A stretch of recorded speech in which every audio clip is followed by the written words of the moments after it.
कर्मण्येवाधिकारस्ते मा फलेषु कदाचन मा कर्मफलहेतुर्भूः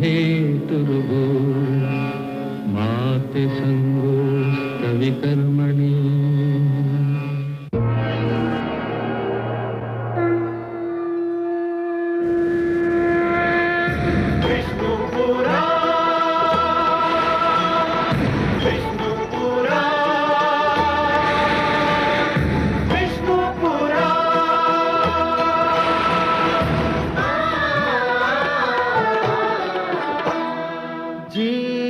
ज्ञान ब्रह्म ज्ञान अथ श्री विष्णु पुराण ओम की कथा महान जय श्री विष्णु पुराण विष्णु पुराण विष्णु पुराण विष्णु पुराण प्रगटे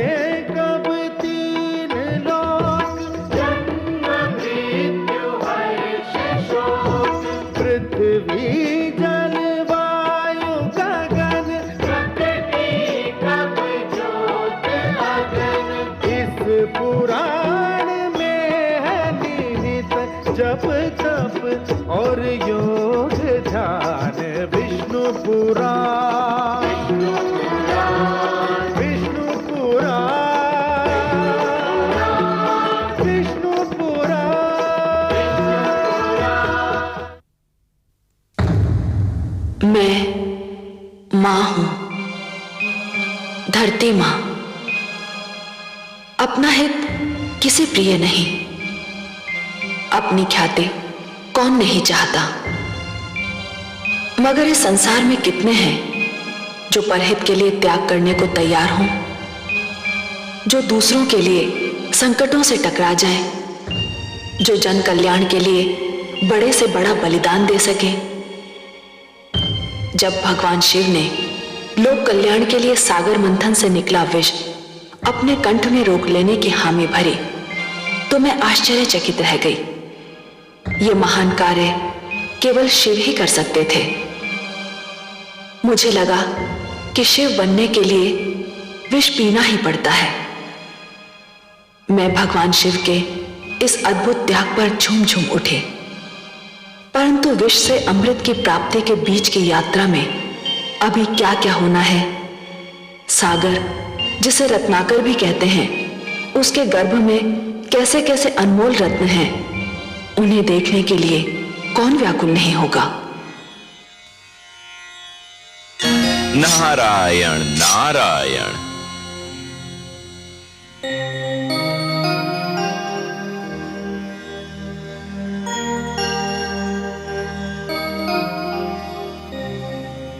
माते, जिसके अधरों की मधुर मुस्कान सारे संसार को आनंद का संदेश देती है, जिसके सुंदर मुखड़े का ध्यान ही प्राणियों के मन में उजाला कर देता है, आज स्वयं वही दुख और चिंता की मूर्ति बनी हुई है। किस चिंता ने आपके सुंदर मुख को अपनी छाया से ढक रखा है माते? मैं बहुत दुखी हूं देवर्षि, बहुत चिंतित, बहुत हताश। कल ब्रह्मा जी ने मेरा स्वयंवर रखा है, कल मुझे किसी के गले में वरमाला डालनी ही है। तो इसमें इतनी चिंता की क्या बात है माते? मुझे तो ये चिंता है देवर्षि कि इस स्वयंवर समारोह में उन्होंने सभी को आमंत्रित किया है, पर मेरे नारायण को कोई निमंत्रण नहीं भेजा। मैं तो उनके अतिरिक्त किसी और के गले में वरमाला डालने की सोच भी नहीं सकती। और पिताश्री ने उन्हीं को नहीं बुलाया? हाँ, यही चिंता मुझे व्याकुल किए जा रही है। ये तो वास्तव में अन्याय है। आप ही कुछ कीजिए ना देवर्षि। मैं अपने नारायण से विनती अवश्य कर सकता हूं, पर बिना निमंत्रण के वे आएंगे या नहीं, ये तो उन पर ही निर्भर करता है। नारायण नारायण।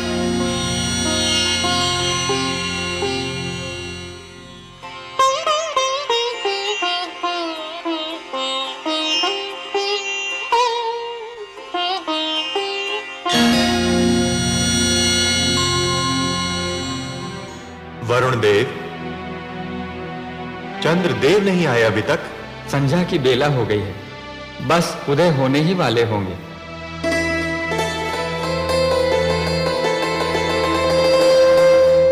लीजिए आगे चंद्रदेव।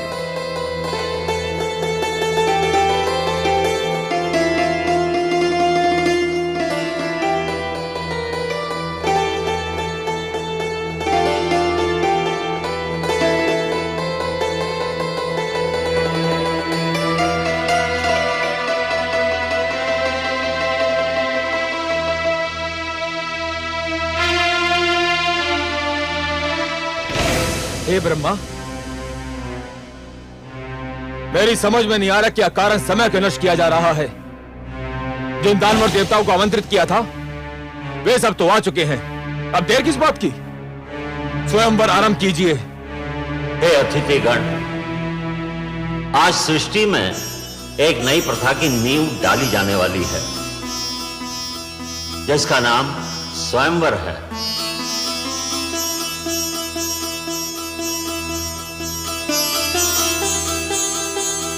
अर्थात अपनी इच्छा से अपने लिए वर चुनने का अधिकार केवल कन्याओं को प्राप्त होगा।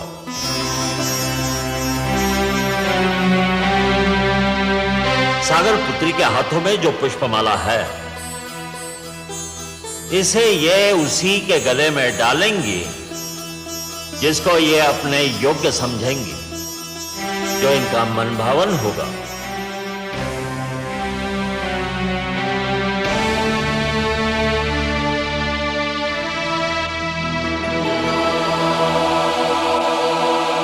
हे सागर पुत्री, आपको ये माला यहां उपस्थित अतिथियों में से किसी एक के गले में डालनी ही होगी। और हे अतिथिगण, आप भी जान ले, सागर पुत्री के चुनाव को कोई चुनौती नहीं दे सकता।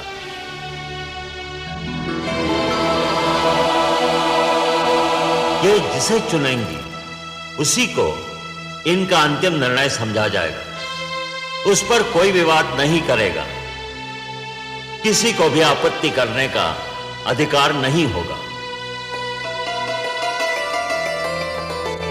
हे देवी, मैं स्वयंवर समारोह के आरंभ की घोषणा करता हूं। आगे बढ़िए और जिसे आप अपने योग्य समझें उसके गले में यह पुष्पमाला डाल दें।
मैं जानता था यही होगा। अब तो और कोई शेष नहीं रह गया है। सुंदरी, डाल दो ये पुष्पमाला मेरे गले में और सदा के लिए मेरी हो जाओ।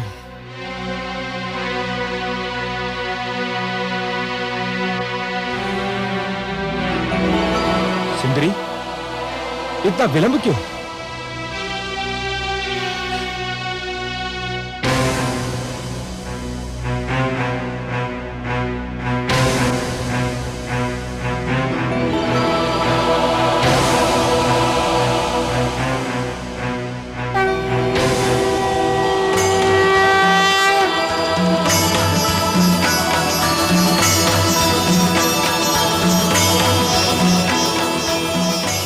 सुंदरी, इतना विलंब क्यों? प्रिय,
लक्ष्मी ने हर वक्ष पर वरमाला दी डाल। धन्य स्वयंवर की प्रथा, धन्य हुई जयमाल। धन्य स्वयंवर की प्रथा, धन्य हुई जयमाल।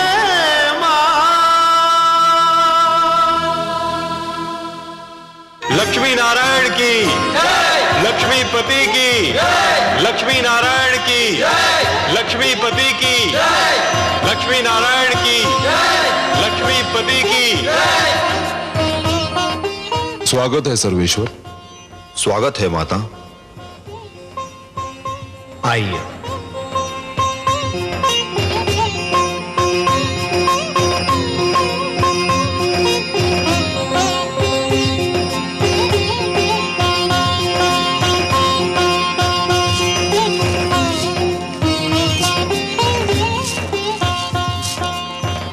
हमने आपसे कहा था ना महादेवी कि इस बार हमारा मिलन बहुत मधुर होगा। ऐसा जिसे आप कदापि नहीं भूल पाएंगी। कैसा लगा आपको ये मिलन? बहुत सुंदर, बहुत मधुर, अनुपम। किंतु हे कमल नयन, जब तक आप नहीं आए थे मेरे हृदय की गति रुकी जा रही थी। एक क्षण का भी और विलंब करते आप तो। विलंब क्यों करता देवी? आपका मन मुझे पुकार रहा था। जब भी कोई मुझे मन से पुकारता है तो मैं उसके पास जाने में एक क्षण का भी विलंब नहीं करता। और आप तो देवी, जिन रंगों से हमारा जीवन चित्र बना है ना, उस चित्र के सुंदरतम रंग आप हैं। आपके बिना तो हमारा जीवन अधूरा है, अस्तित्व अधूरा है। तो आपके पास आने में मैं विलंब क्यों करता?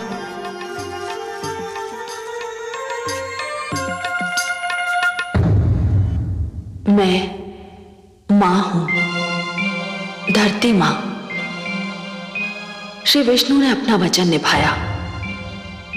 सचमुच माता लक्ष्मी से इस बार उनका मिलन इतना अधीर था कि स्वयं मेरी आंखों में हर्ष के आंसू छलकने लगे। दानव एक बार फिर अपनी हार पर क्षुब्ध होकर रह गए।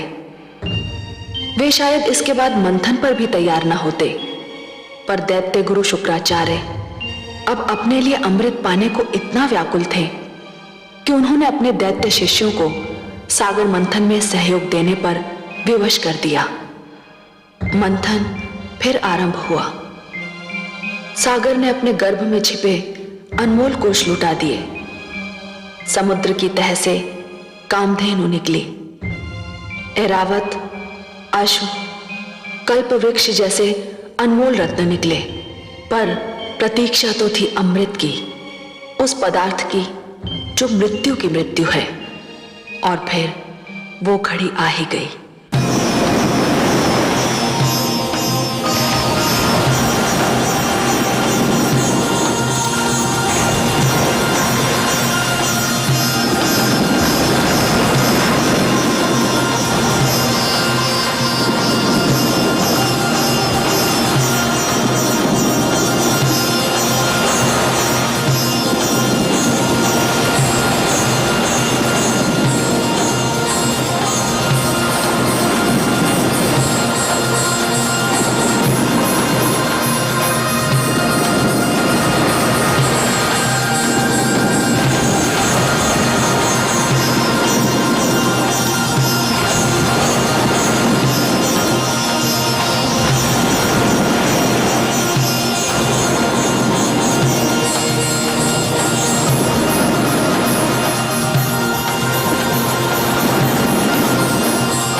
चित्ररथ वो देखो।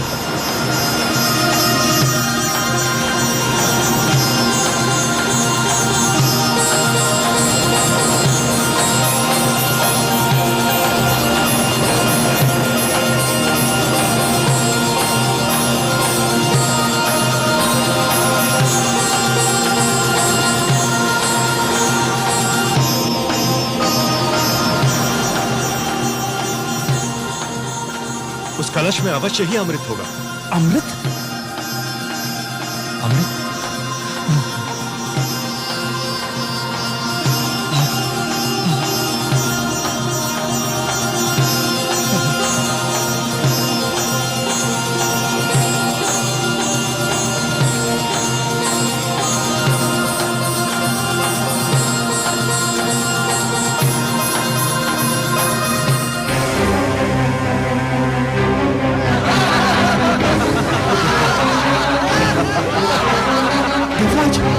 दोनों में से एक है। हमारे साथ धोखा हुआ है।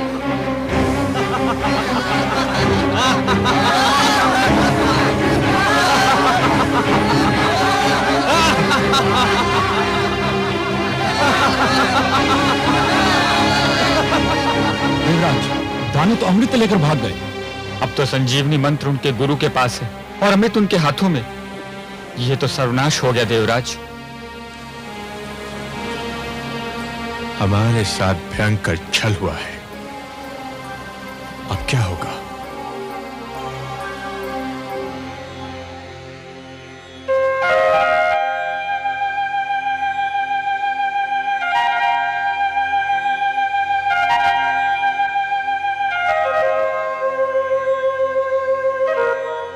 हे जगदीश्वर, ये तो अनर्थ हो गया।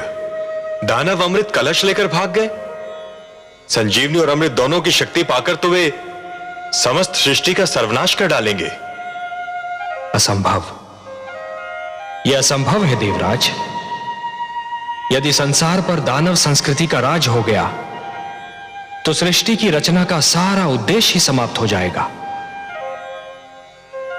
सृष्टि की रचना तो सुंदर विचारों के पनपने के लिए, शांति की सुगंध फैलाने के लिए और मानव को उन्नति के शिखर तक पहुंचाने के लिए की गई है। नहीं देवेंद्र, नहीं। धरती पर दानवी विचारों के लिए कोई स्थान नहीं है। दानव संस्कृति का उत्थान सृष्टि के सौंदर्य का अंत होगा, और मैं यह कदापि नहीं होने दूंगा देवेंद्र।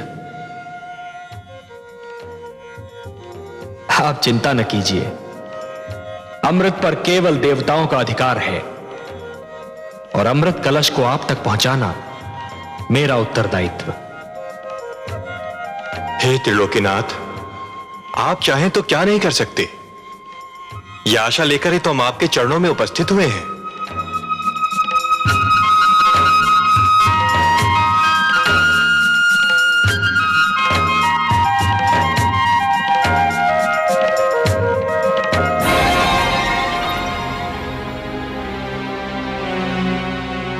हे स्वर भानु, हम तुम्हारे आभारी हैं।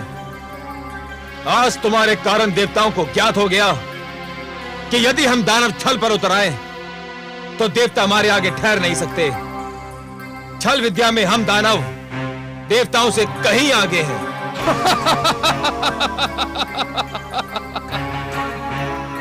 मुझे तो गुरुदेव ने भेजा ही इसी उद्देश्य से था कि मैं अमृत को देवताओं के हाथों में ना पड़ने दूं। अब ये सारा अमृत हम पी जाएंगे दानवराज। देवतागण इसकी एक बूंद को भी तरस जाएंगे। चले थे अमृत पीकर अमर होने। सोचो मित्रों, संजीवनी और उस पर अमृत जैसे सोना और उस पर सुहागा। अब हम तीनों लोगों पर छा जाएंगे। देवताओं को बड़ा घमंड अपने भगवान विष्णु पर। अब हम देखते हैं कि वो अभिमानी विष्णु हमारा क्या बिगाड़ पाता है।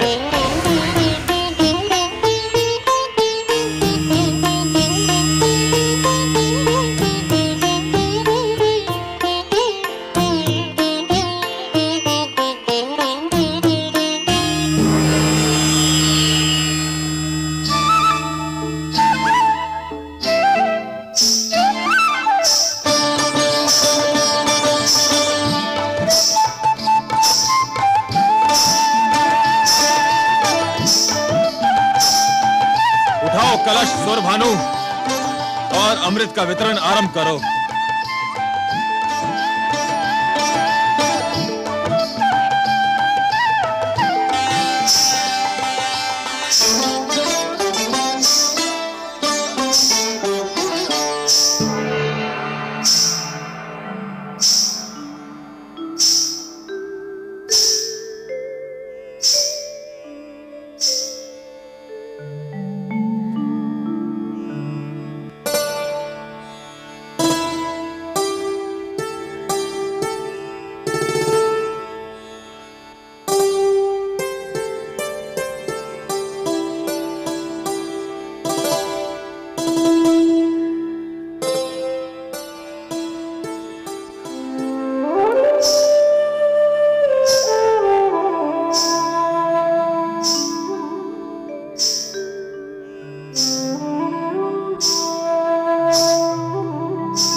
हे सुंदरी, हे मृगलोचिनी, पुष्प की डाल से लचकते शरीर वाली, चूड़ियां बजाती, पायल झनकारती, हमारे मन पर बिजली गिराती, किस लोक की वासी हो तुम और क्या नाम है तुम्हारा? मेरा नाम मोहिनी है। मोहिनी नहीं, मन मोहिनी कहो। सुंदरी, तुमने तो पहली झलक में हमारे मन मोह लिए। मन करता है तुम्हारे चरणों में अपना तन मन बिछा दूं,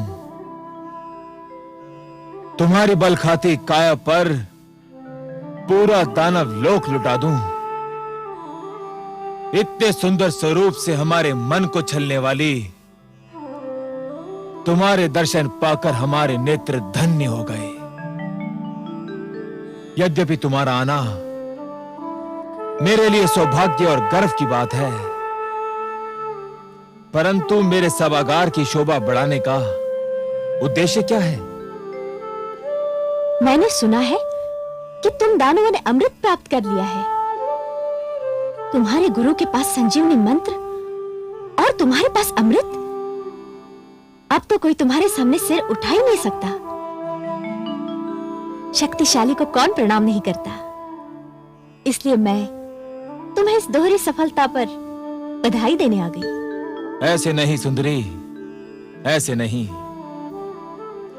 फिर कैसे? हमें बधाई देना है तो तुम्हारे पांव में बंधी जिस पायल ने हमारे हृदय की धड़कनें तीव्र कर दी, उसी छम छम से हमें बधाई दो।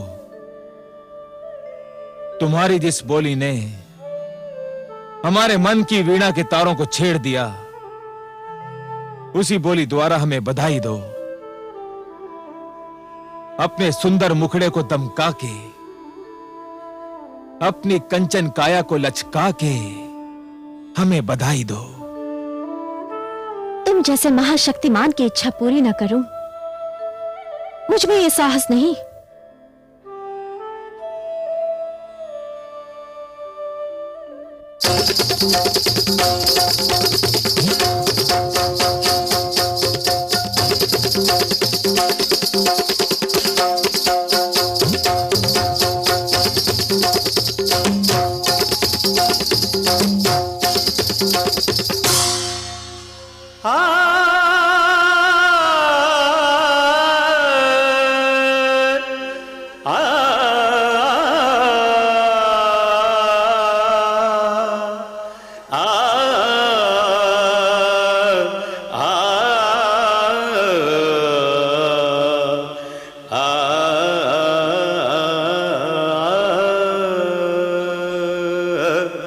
मत्स्य बने फिर कच्छप बन के, किया पाप संहार।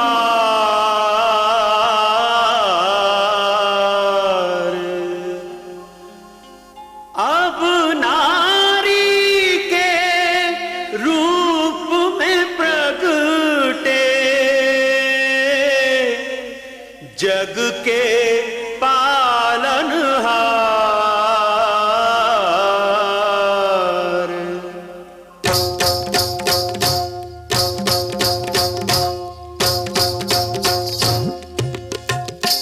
देखो आज लियो हरि रूप मोहनिया, आज लियो हरि रूप मोहनिया, जो इस जग को नाच नचाए, जो इस जग को नाच नचाए। देखो उस नटवर ने बांधी पैंजनिया, जनक जननन झुमक छननन, जनक जननन झुमक छननन। देखो आज लियो हरि रूप मोहनिया।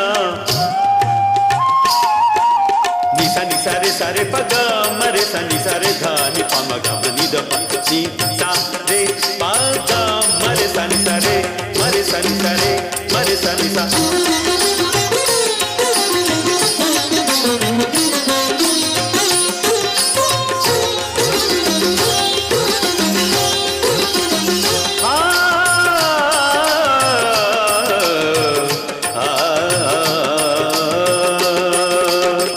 कनकलता कामिनिया बन के दामिनी दम के,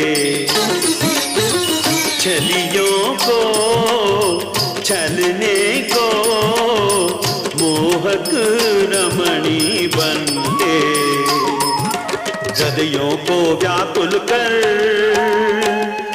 मदमाते नैनन से नैन बाण मारत है। आज चक्र को तज के देखो विश्व सजन आज सजनिया विश्व सजन भय आज सजनिया जो इस जग को नाच नचाए जो इस जग को नाच नचाए देखो उस नटवर ने बांधी पैंजनिया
ज्वाला है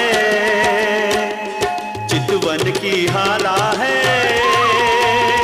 हर मन मत वाला है कुछ होने वाला है देखो सबको छकावत माया हिरनिया सबको छकावत माया हिरनिया जो इस जग को नाच नचाए जो इस जग को नाच नचाए देखो उस नटवर ने बांधी पैंजनिया आज लियो हरि रूप मोहनिया आज लियो हरि रूप मोहनिया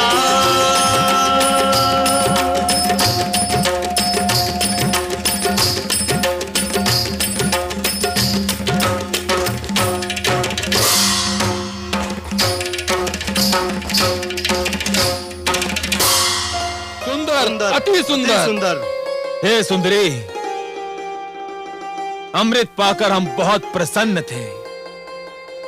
तुम्हारा ये रूप, तुम्हारा ये छल बल, तुम्हारी ये मन को गुदगुदाती मुस्कान किसी अमृत से कम नहीं। यदि तुम ये अमृत हमें अपने हाथों से पिला दो तो इसकी मिठास और भी बढ़ जाएगी। तुम्हारे स्पर्श की मिठास अमृत में घुल जाएगी तो इसका स्वाद और भी बढ़ जाएगा। मैं आपकी आज्ञा कैसे टाल सकती हूँ दानवराज? परंतु क्या? हे दानवराज, जिस प्रकार धूप बिना छांव के महकता नहीं होती, दिन बिना रात्रि सुहानी नहीं लगती, उसी प्रकार आपकी सभा भी देवताओं बिना सूनी लग रही है। देवताओं बिना? भूल गए? सागर मंथन में वो आपके सहयोगी थे। परंतु वे हमारे शत्रु हैं, हम उनको क्यों बुलाएं? हे दानवराज, आप उन्हें इसलिए बुलाएं कि वे छोटे, आप महान हैं। वे अन्यायी हैं, आप न्यायप्रिय हैं। वे छलिए हैं, पर आप निश्चल है। न्याय कहता है कि इस अमृत पर उनका भी अधिकार है। निश्चलता कहती है कि आधा अमृत आप पिए और आधा वे। महानता कहती है कि छोटों को भुला देना भी छोटापन है।